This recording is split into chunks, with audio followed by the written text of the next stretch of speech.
Hello, hello.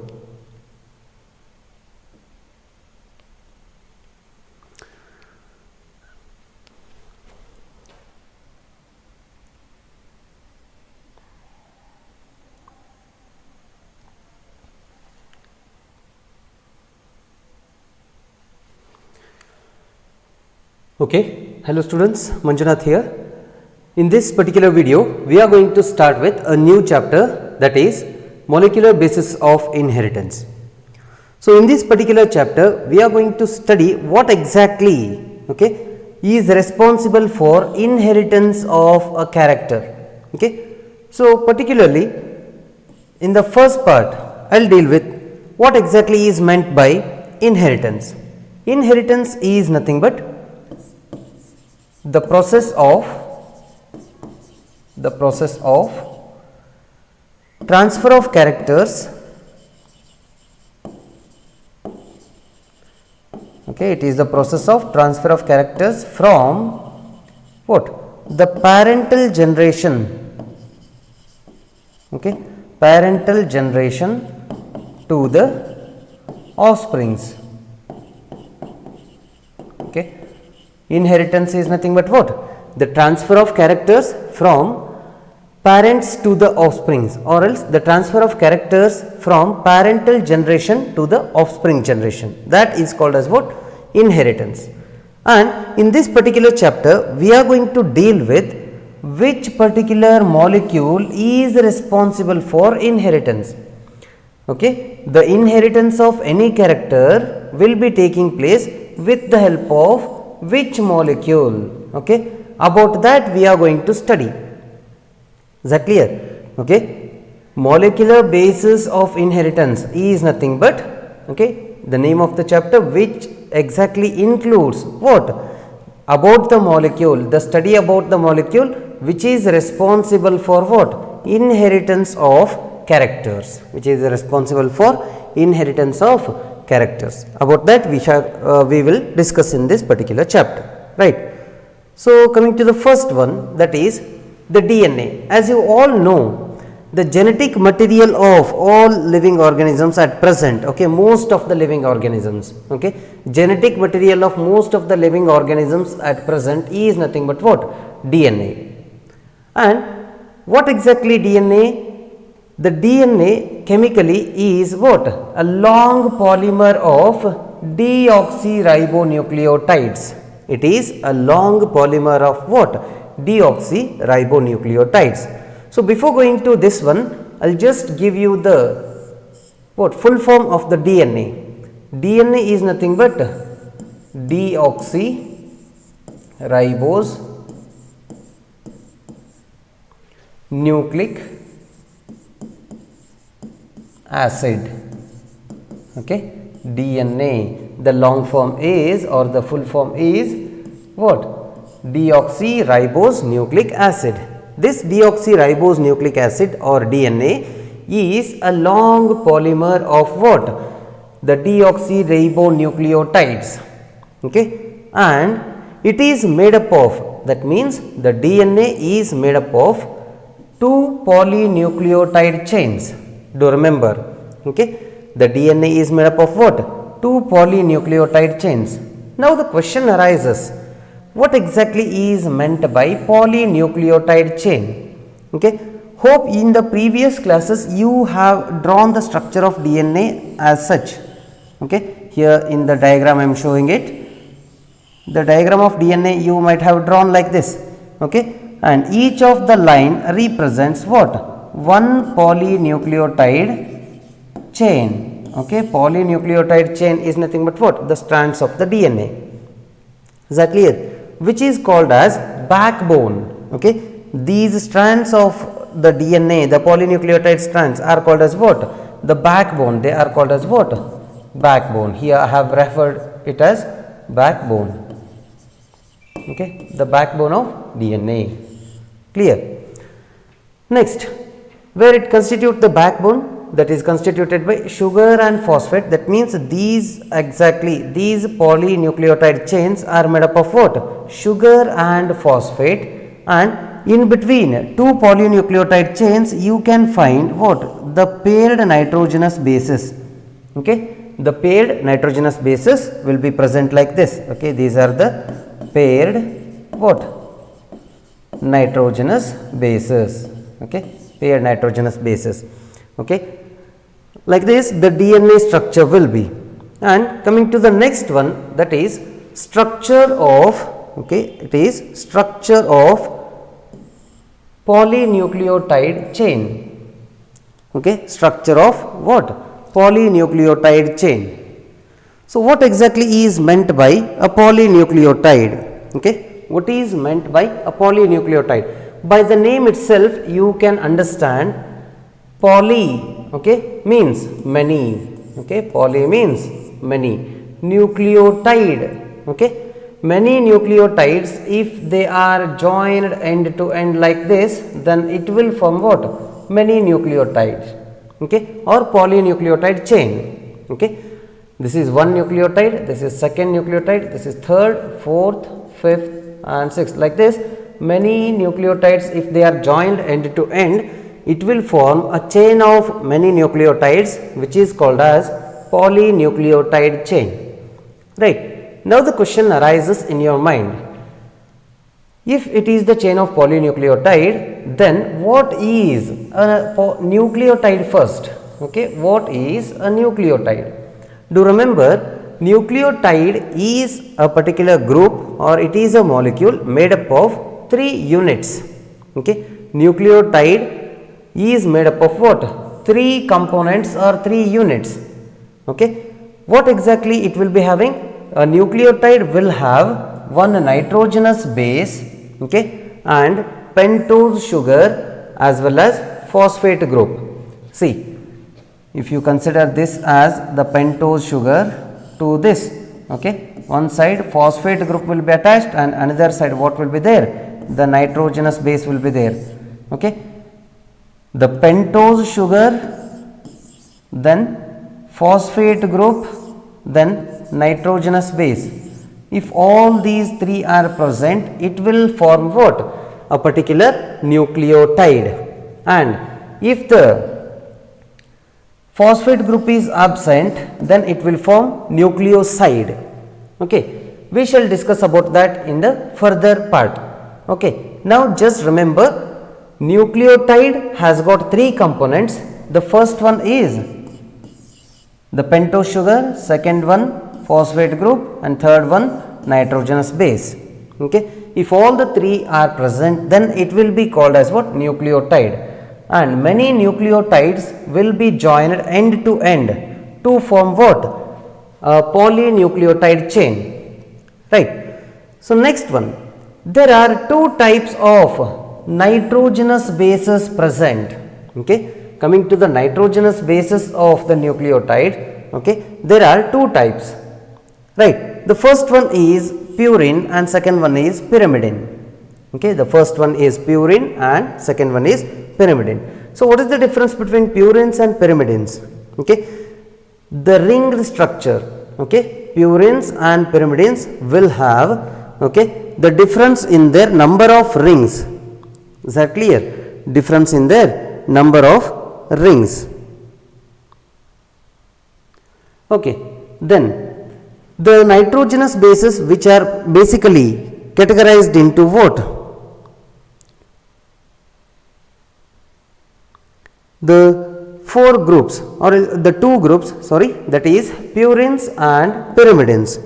Do remember that, okay, do remember that out of these purines and pyrimidines, basically the purines are, okay, the purines are double ringed structures. Do remember, the purines are double ringed structures. Okay, double ringed structures. And what about the pyrimidines? They are single ringed structures. Okay, purines are double ringed structures and pyrimidines are single ringed structures.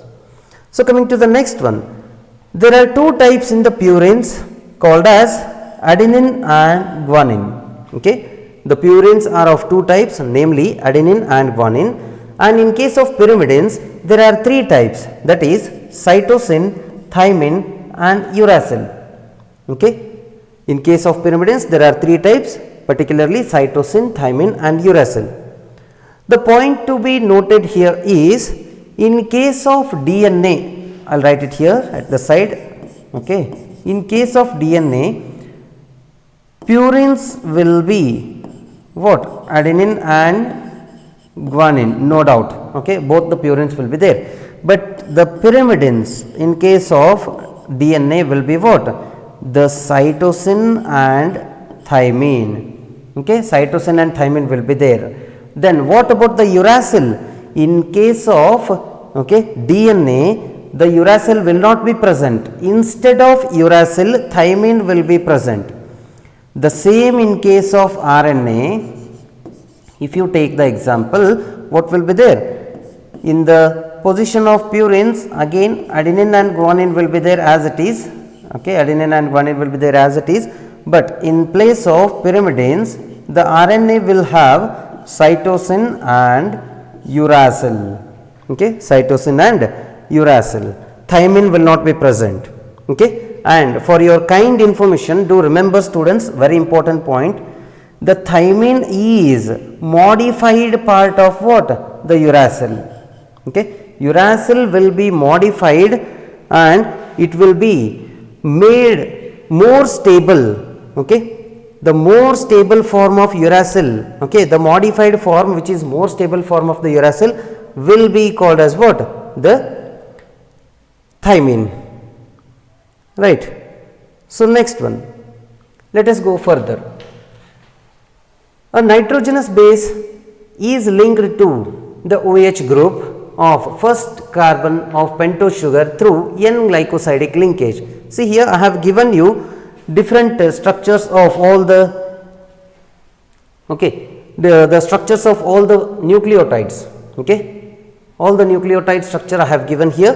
Okay, and different nucleotides and nucleosides of mRNA are as follows. Okay, in this particular point, okay, the most important point is, do remember, to the pentose sugar, okay, to a particular pentose sugar, I will show it here. To a particular pentose sugar, okay, a particular pentose sugar, the nitrogenous base, okay, nitrogenous base will be linked. Okay, to a particular pentose sugar, nitrogenous base will be linked with the help of specialized bond called as N-glycosidic bond. Okay, very important point to remember here. Okay, nitrogenous base is linked to the pentose sugar with the help of what? The N-glycosidic bond. Is that clear? And if the phosphate group is not present, then they are called as nucleosides, as I have told you in the earlier point. Earlier slide I have explained you, if all the 3 components, that is the pentose sugar, okay, then nitrogenous base along with the phosphate group, if it is present, then they are called as nucleotides. But if the phosphate group is absent, then they are called as nucleosides. See here, in all these, okay, uridine, cytidine, adenosine, guanosine, in all these you can find what? Only the pentose sugar and the nitrogenous base. Is that clear? No phosphate group you can see. Here, pentose sugar, nitrogenous base, pentose sugar, nitrogenous base, pentose sugar and nitrogenous base. Like this, you can find only these 2.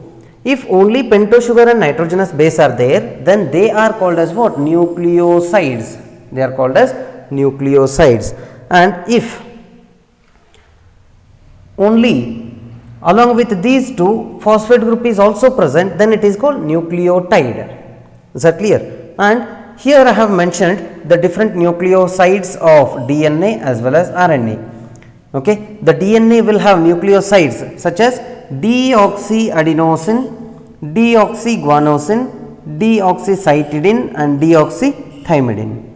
But in case of what? RNA, it will be just adenosine, guanosine, cytidine and uridine. See here, the point to be noted is, in case of DNA, thymine was there, thymine is there, okay, but in case of RNA, uridine will be present. Is that clear? So, coming to the next one, right. Next point, see, when a phosphate group, okay, when a phosphate group, okay, is linked to OH of fifth carbon of the nucleoside through a phosphoester linkage, corresponding nucleotide is formed. Okay, see here in this particular diagram, okay, in this particular diagram you can observe what is there at the center, the pentose sugar is there. To the pentose sugar, okay, what will be attached? The nitrogenous base will be attached with the help of N glycosidic linkage to form a nucleoside. So, to this nucleoside, okay, if phosphate group is also attached, okay, with the help of what? Phosphoester bond, okay, then it will form the particular what? Nucleotide. It will form the corresponding nucleotide. Is that clear? And to remember, two nucleotides are linked to one another with the help of what? Phosphodiester linkage. Okay, very important point, I will repeat here. See, phosphate group, okay, I am labeling it in the diagram, you just see that. Okay, the phosphate group will be linked to pentose sugar with the help of phosphoester bond, okay, with the help of phosphoester bond. But one particular nucleotide will be linked to another nucleotide with the help of which bond? That is phosphodiester bond. Okay, it is phosphodiester bond, right. Similarly, many nucleotides can be joined in such manner to form what? Polynucleotide chain. That means, what is polynucleotide chain? It is a chain of many nucleotides that are joined end to end with the help of what? Phosphodiester linkage or phosphodiester bond. So, that is called what? The polynucleotide chain. Okay. And very important point to remember here is that a polymer thus formed has at one end a free phosphate moiety at 5' end, which is referred to as 5' end or 5' end. See here, in case of this particular diagram, you can see, okay, here, okay, you can see what? See, in the arrow mark you can see here in this particular diagram. So, how many carbons are there? 1, 2, 3, 4, 5, right. So, 5 carbons are there. So, to the first carbon what is linked? The nitrogenous base is linked.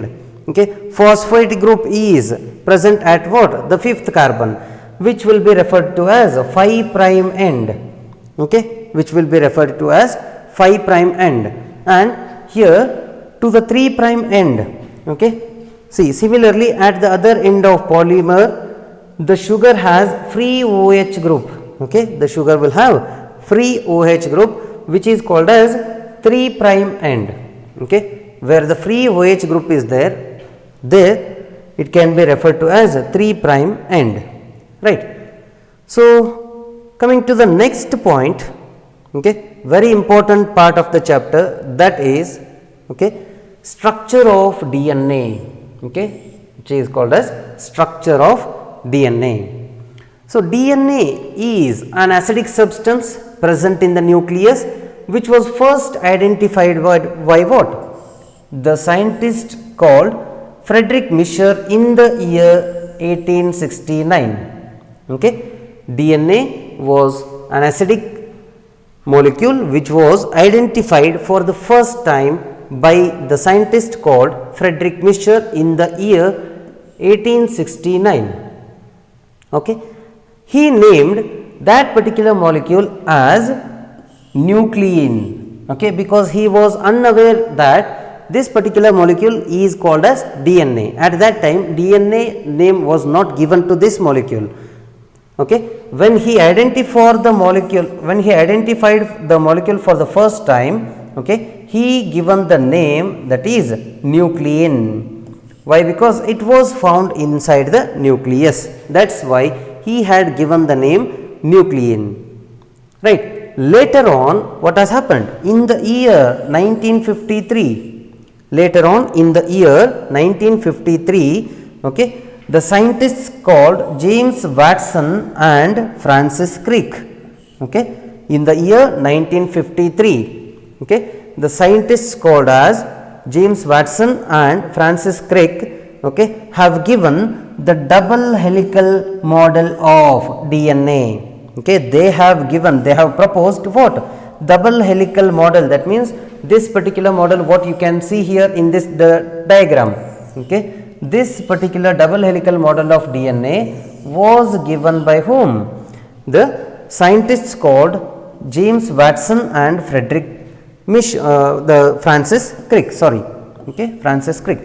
They have given this particular double helical model of DNA, and important point here to be noted is based upon what source they have given the double helical model of DNA. Based upon the X-ray diffraction studies or X-ray diffraction data which was produced by what? The scientists Maurice Wilkins and Rosalind Franklin, okay. These two scientists have produced the X-ray diffraction data, and based upon these data produced by Maurice Wilkins and Rosalind Franklin, the Watson and Crick were successfully given the double helical model of DNA, which you can see in this particular image, right. Coming to the next one, salient features of the DNA or salient features of double helix structure of the DNA. So, this was the structure given by whom? Okay. This structure of what? DNA was given by Watson and Crick, okay. This structure of double helical model of DNA was given by Watson and Crick, and according to this particular structure of DNA, what all the salient features are there, that we shall study one by one, okay.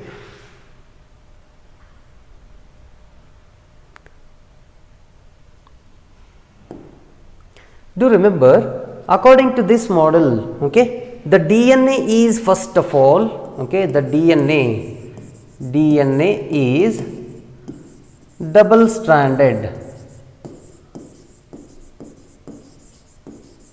and it is made up of, okay, two polynucleotide chains, okay, it is made up of two polynucleotide chains that run in anti-parallel direction to each other. They run in anti-parallel direction to each other, okay, they run in anti-parallel direction to each other.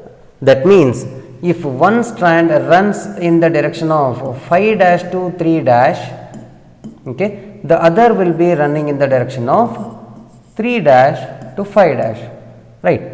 In this direction they will be running, and they are, okay, they are right-handedly, okay, right-handedly coiled, okay, they are right-handedly coiled. Do remember, they are right-handedly coiled, okay. Then very important point to note here, when they are right-handedly coiled, okay, and double helical in nature, okay, they will appear like this particular structure which was given by Watson and Crick, okay. In this particular model of DNA, do remember, okay, I will draw the same diagram here for your convenience. See, the DNA is made up of two polynucleotide chains, they run in anti-parallel direction to each other like this,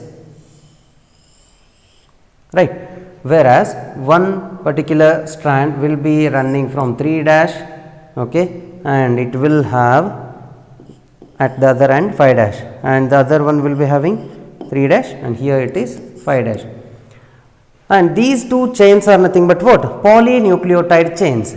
That means DNA is made up of two polynucleotide chains that run anti-parallel direction to each other, which are right-handedly coiled.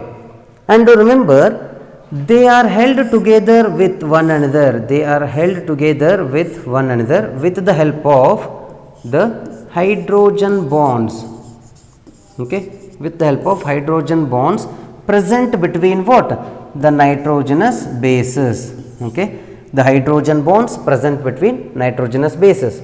With the help of hydrogen bonds present between nitrogenous bases, both the strands are held together. Clear? And how many types of nitrogenous bases are there? That is 2 types. Okay, they are purines and pyrimidines. Okay, purines are what?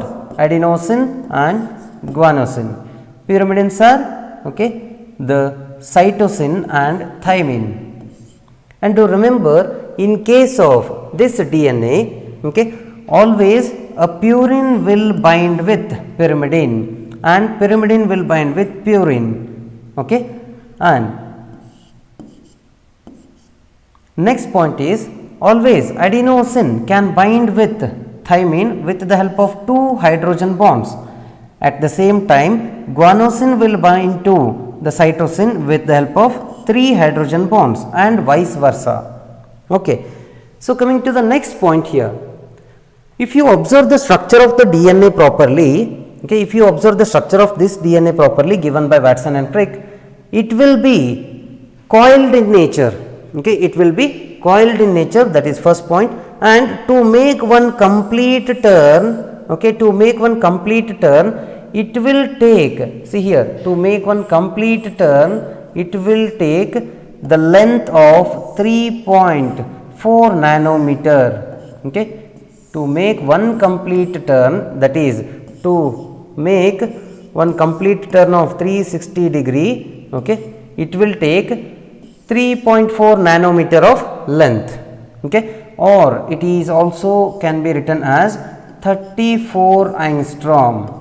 Okay, 3.4 nanometer is also written as 34 angstrom.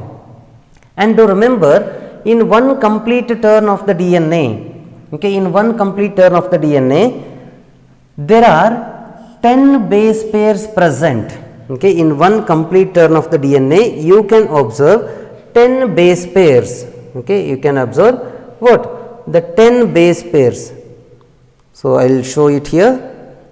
Okay, see, in one complete turn, that is from this particular region to this particular region, what will be there? There are 10 base pairs. So, 1, 2, then 3, 4, 5, 6, 7, 8, 9 and 10. Okay, 10 base pairs will be there. Okay, if the length of the DNA in one complete turn is 34 angstrom or 3.4 nanometer, then the distance between any 2 base pairs will be what? 34 angstrom by 10, that is 3.4 angstrom, or you can also write it as 0.34 nanometer.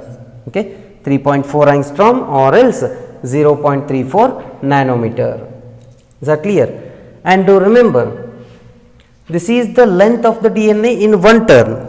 Okay, then in one turn of this particular DNA, you can see 2 different regions, that is one major groove will be present, which I am showing here. This is major groove, a large groove will be present. Exactly opposite to that, what will be present? Minor groove will be present. It is called as minor groove.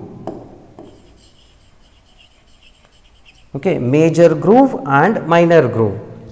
Okay, this major groove and minor groove will be present.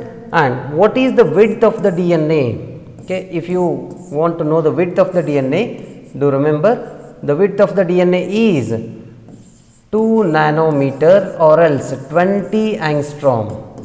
Okay, the width of the DNA or width of the DNA helix is what? 2 nanometer or 20 angstrom. And do remember, size of major groove is what? 1.8. Okay, size of the major groove will be 1.8 nanometer or 18 angstroms. Okay. At the same time, size of minor groove will be what? 0.2, okay, 0.2 nanometer or else 2 angstrom. Clear? So, like this the structure of DNA will be present, and it was explained by Watson and Crick. Is that clear? Next important point here, okay, adenosine always binds with the thymine and thymine always binds with adenosine with the help of 2 hydrogen bonds as shown here, okay. And to remember, always in the DNA the 2 strands are held together by the help of what? Hydrogen bonds, no doubt, hydrogen bonds. But these hydrogen bonds will be produced or will be present between what? Purine of one strand and pyrimidine of another strand, never the same, okay. It will be taking place between purine of one strand with pyrimidine of the other strand. Is that clear? So, this is how exactly the bonding will be taking place between both the nitrogenous base pairs of both the strands. Clear? So, next point. Okay. Next, Chargaff's rule. Okay. Coming to the next point, that is Chargaff's rule. So, the scientist called as Erwin Chargaff. Okay. It is name of the scientist.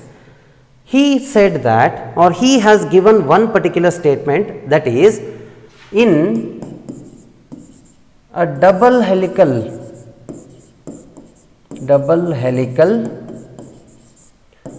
beta DNA molecule, okay, in a double helical beta DNA molecule, okay, the amount of purines will be always equal to, okay, amount of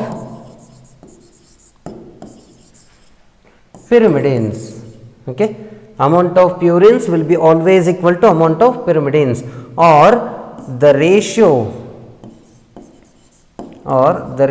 of purines and pyrimidines will be equal to 1. So, this particular statement was given by Chargaff, and hence the rule is called as Chargaff's rule.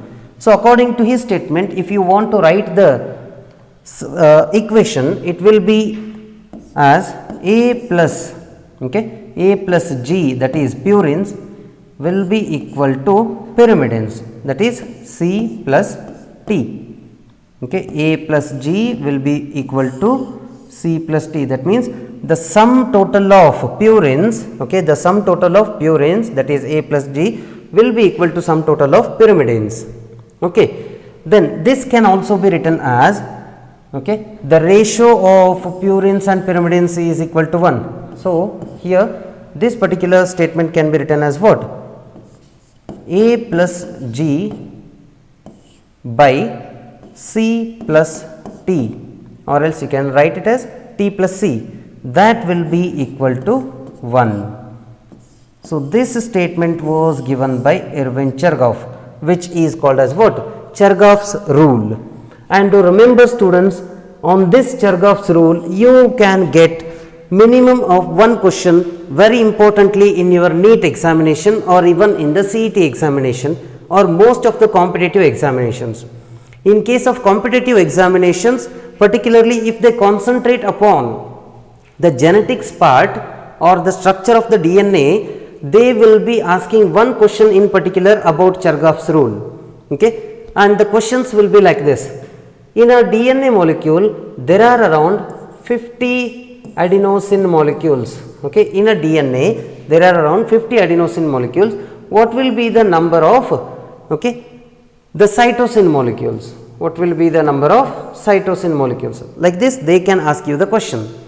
By substituting the same values in this or else in this particular, okay, equation, you can get the amount of cytosine that is present, right. So, this type of questions we shall be solving in the questionnaire part, okay.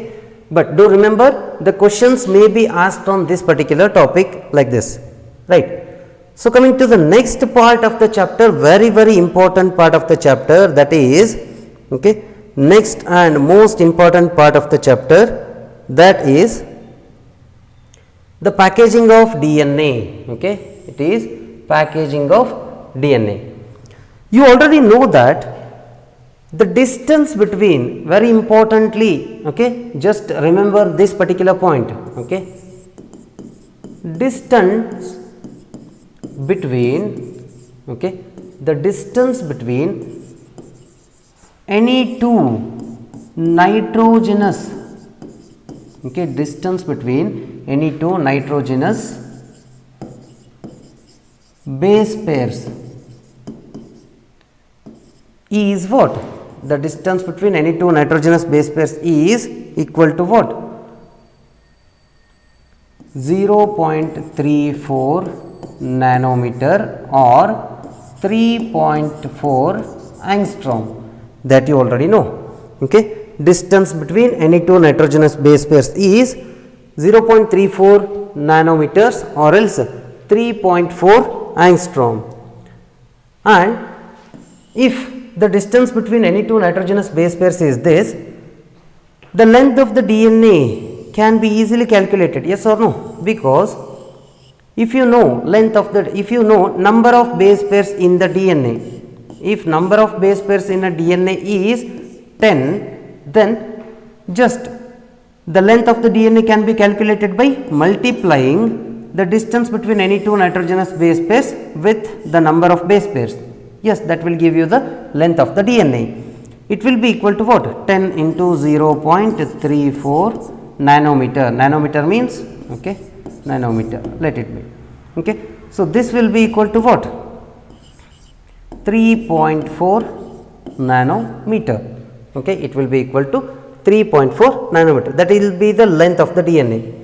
Like the same, if you calculate the total length of, okay, like the same, if you calculate the total length of human DNA, okay, if you want to calculate the total length of human DNA, right, you have to do one particular thing, that means you have to multiply, okay, you have to multiply what? The total length of the total number of what? Okay, you have to multiply the total number of base pairs with the distance between any two base pairs. So, total number of base pairs are what? 6.6 into 10 to the power 9.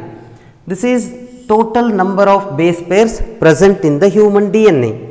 Okay, it is total number of base pairs present in human DNA and multiplied with what?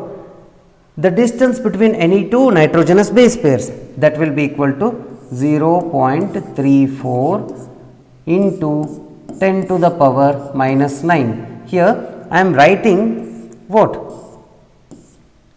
I am writing nanometer in terms of what? The number form. So, nanometer is nothing but what? 10 to the power minus 9. Okay. So, that 0.34 nanometer can be written as 0.34 into 10 to the power minus 9. Is that clear? So, here what happens in this particular equation? The 10 raised to minus 9 and 10 raised to plus 9, they both will get cancelled. So, we will be left with what? 6.6 into 0.34. Okay. This will be equal to what? 2.2 meters. So, length of the human DNA is what? 2.2 meter. Okay. Length of human DNA is what? 2.2 meter.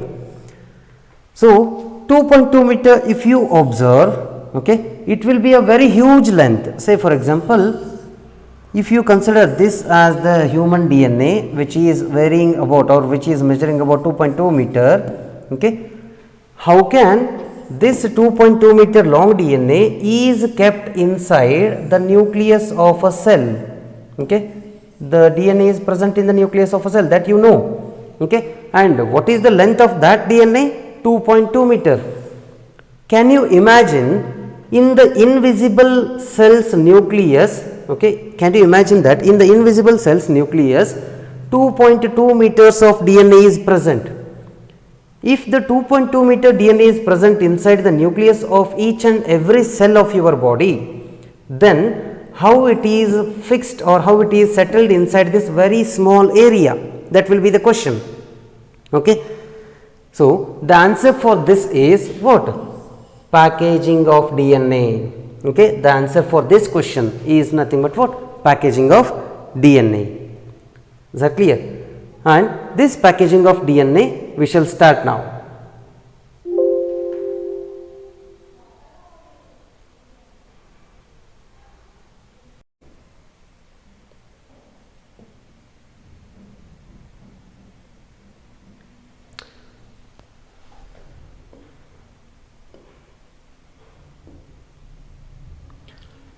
Okay, let us deal with the packaging of DNA. As I have told you earlier, okay, the DNA molecule is measuring around, okay, 2.2 meter in its length. Okay, the DNA is measuring about what? 2.2 meter in its length. How can this 2.2 meter long DNA is placed in, okay, the invisible nucleus of the cell? Okay. So, I told you the answer is what? By means of packaging of DNA. So, what exactly is meant by packaging? Okay. Listen, packaging is nothing but, okay, the proper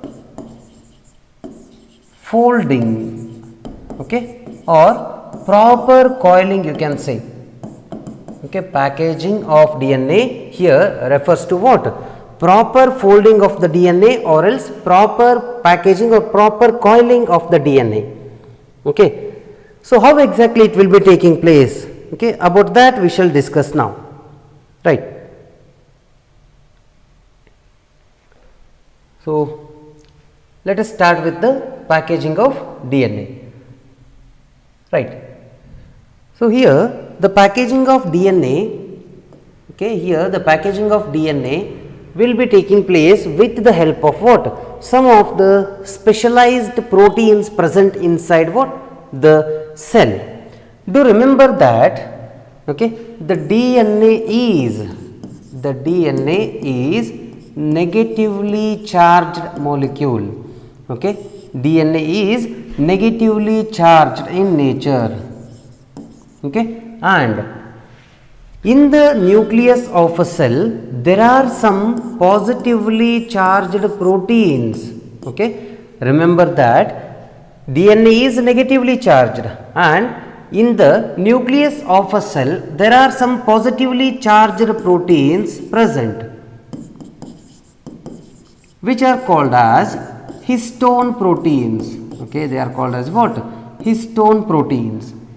And these histone proteins are positively charged because they are made up of, the histone proteins are made up of the amino acids, okay, the amino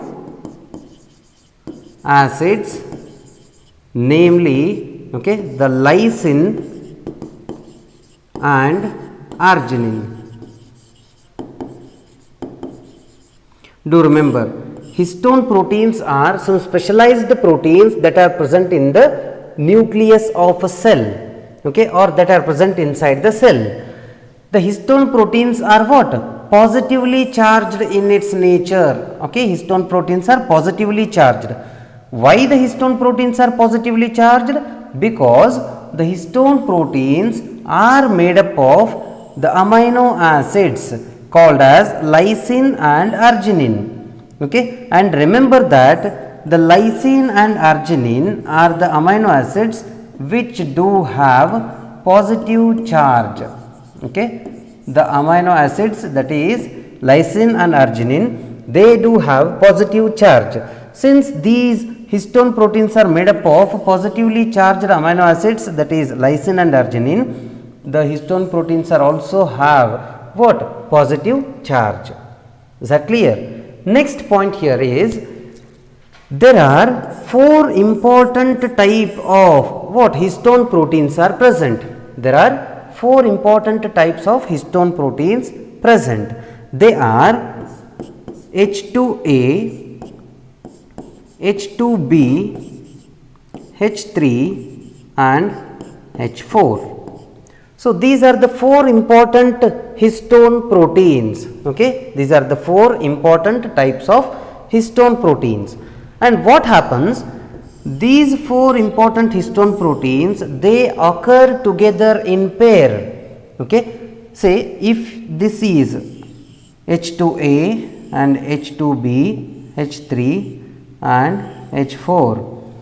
Okay? If this is one group of all these 4 proteins H2A, H2B, H3 and H4. Okay? What happens? All these 4 occur together in pair. That means here H2A and at the back another H2A will be present, and if you consider this as H2B, on the back of it what will be there? H2B will be present again. And if you consider this as H3 and backside another H3 will be present, and this as H4, backside to this another H4 will be present. So, what happens if they occur together in pairs? Okay, if all these histone proteins occur together in pairs, okay, like this, they will form group of 8 histone proteins. Is that clear? This group of 8 histone proteins is called as histone. Okay, it is called as what? Histone octamer. Okay, it is called as histone octamer. ಏನಂತ ಕರಿತೀವಿ ಅದಕ್ಕೆ? histone octamer ಅಂತ ಕರಿತೀವಿ. Okay, what is histone octamer? It is the group of 8 histone proteins. It is the group of 8 histone proteins which is formed by what? Occurrence of the 4 histone proteins together, okay, in pair. All 4 histone proteins occur together in pair to form the histone octamer.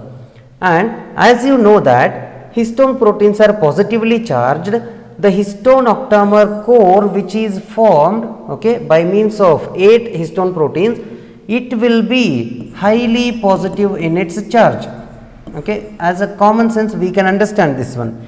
Okay, the histone octamer core which is formed by the combination of 8 histone proteins, it will be having what?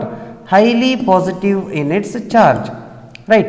This highly positive histone octamer core, okay, which is highly positive in its charge, will attract the DNA, so that the DNA will wrap around the histone octamer core like this. Is that clear? The negatively charged DNA will wrap around the positively charged histone octamer core like this. Is that clear?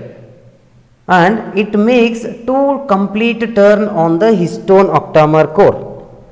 Is that clear? The negatively charged DNA makes 2 complete turn on this particular histone octamer core. Clear? By making this particular complete 2 turns, what will happen? The DNA wrap around the histone octamer core, and the ends of these DNA, okay, the ends of the DNA here, it is held by one specialized histone called as H1 histone. Clear? And this type of structure will be formed as I have drawn here. It is shown in the diagram. Okay, this is histone octamer and it is the DNA which is coiled around the histone octamer. Is that clear? Right, and the ends are held by what? H1 histone. Is that clear? By means of formation of this particular structure, what has happened? The long DNA of this length has wrapped around a very small what? Region, or it has become reduced to this length. Is that clear? You can understand that when you coil any of the long thread on a particular stone, you can reduce the size of that much of lengthy thread to a very small extent. So, like the same, what will happen?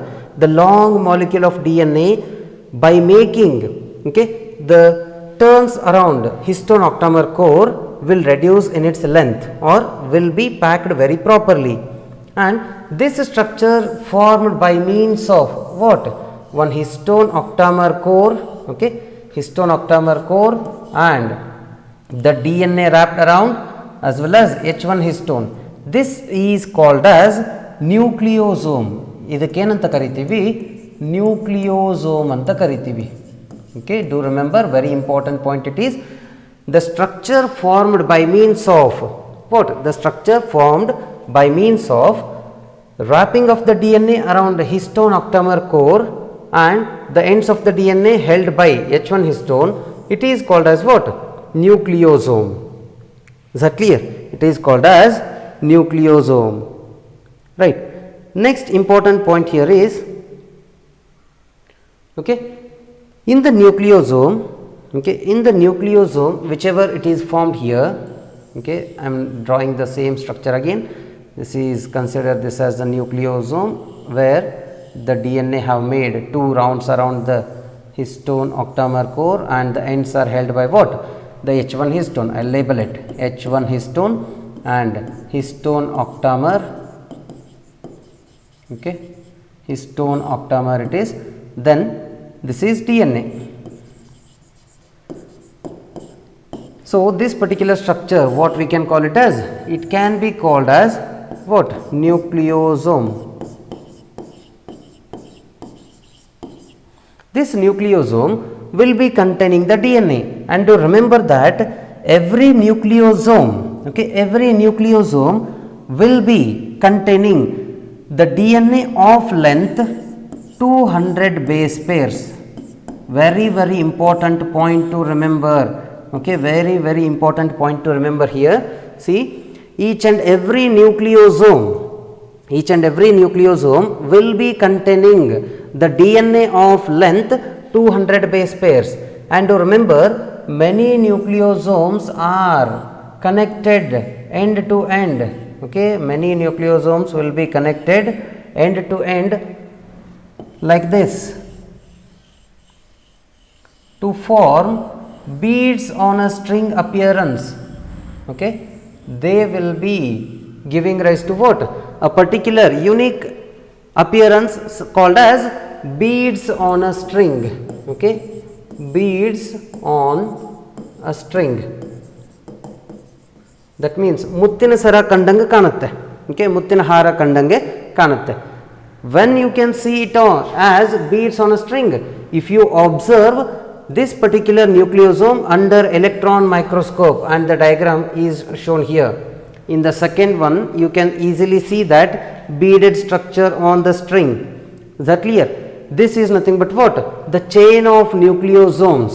Okay, and this particular chain of nucleosomes is called as chromatin. Okay, it is called as chromatin. Okay, the primarily condensed part of the DNA to form nucleosome, it is called as what? Chromatin. Clear? It is called as chromatin. Very important point to note here. Right. Next what happens? Okay. Next what happens is this much of coiling. Okay, where nucleosomes will be formed. That coiling is not sufficient to place the DNA inside the nucleus of a cell. Okay, by means of formation of nucleosomes, okay, the 2-meter long DNA, okay, 2-meter long DNA has been formed as such. Okay, ಈ ರೀತಿ formation ಆಗಿರ್ತದೆ, where the DNA will be wrapped around, okay, and the length will be reduced like this. Okay, length will be reduced almost half, but this much of packaging or this much of coiling is not sufficient to place this particular DNA into the nucleus of a cell. Okay, it is not possible to place the DNA inside the nucleus of the cell. For that sake, what will happen? Okay, remember that further condensation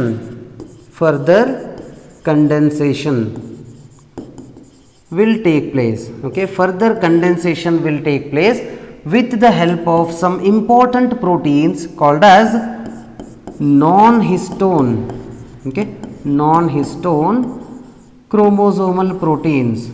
okay, non-histone chromosomal proteins. Okay. In short, they can be called as NHCs. Okay. In short, they are commonly called as NHCs. That means the primary condensation by means of formation of nucleosomes is not sufficient to what? Place the DNA inside the nucleus of the cell. Okay. To place the DNA inside the nucleus of the cell, what will happen? Further condensation will take place. Okay. When further condensation takes place, do remember that the second step of condensation or further condensation, it will take place with the help of some specialized proteins called as non-histone chromosomal proteins called as NHCs, and by means of non-histone chromosomal proteins, secondary coiling will be taking place. After secondary coiling, what happens? Two regions can be observed. The first one is called as euchromatin, okay, euchromatin, and second one is called as heterochromatin. Euchromatin and heterochromatin. Do remember that two regions will be formed after what? Secondary coiling or condensation, or else by means of further condensation, two regions of the chromatin will be formed. They are called as euchromatin and heterochromatin. What is the importance of these two, and what is meant by euchromatin and what is heterochromatin? That I shall explain you now. Okay. Okay, that I shall explain. Just wait for a while. Right. See. Euchromatin is what? The chromatin which is loosely packed. Okay. Loosely packed. The loosely packed DNA, okay, and lightly stained, loosely packed, lightly stained, and another very important point about euchromatin is the transcriptionally active, okay,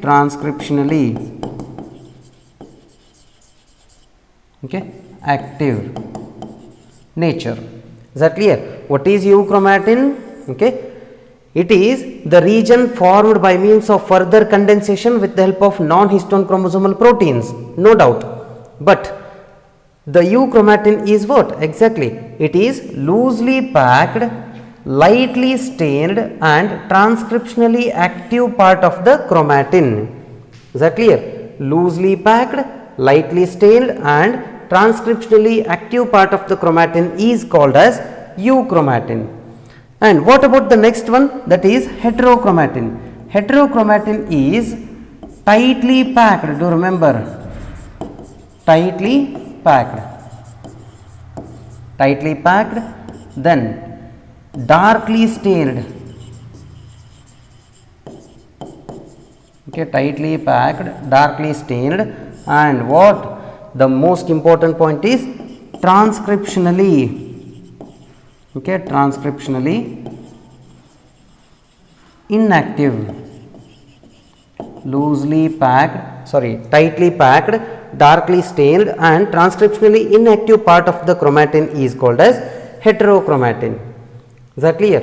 When the euchromatin and heterochromatin are formed, then the DNA can be placed inside the nucleus. Okay, DNA can be placed inside the nucleus, and further condensation, okay, which is required for the chromosome formation will be taking place further. Is that clear? But before that, by means of the non-histone chromosomal proteins, what will happen? The DNA will be coiled in such a way that it will lead to formation of euchromatin and heterochromatin. And most important point about these two are, the euchromatin is transcriptionally active. That means whatever characters are formed, that is due to euchromatin. And what about other part of the chromatin which is called as heterochromatin? It is transcriptionally what? Inactive. That means it cannot form any of the characters in your body. Is that clear? Which will be appearing very dark in its coloration, and that dark coloration is due to tight packaging. Is that clear? So, this is how exactly the packaging of the DNA will be taking place. Is that clear? So, next one, that is search for genetic material. About this we shall discuss in our next class.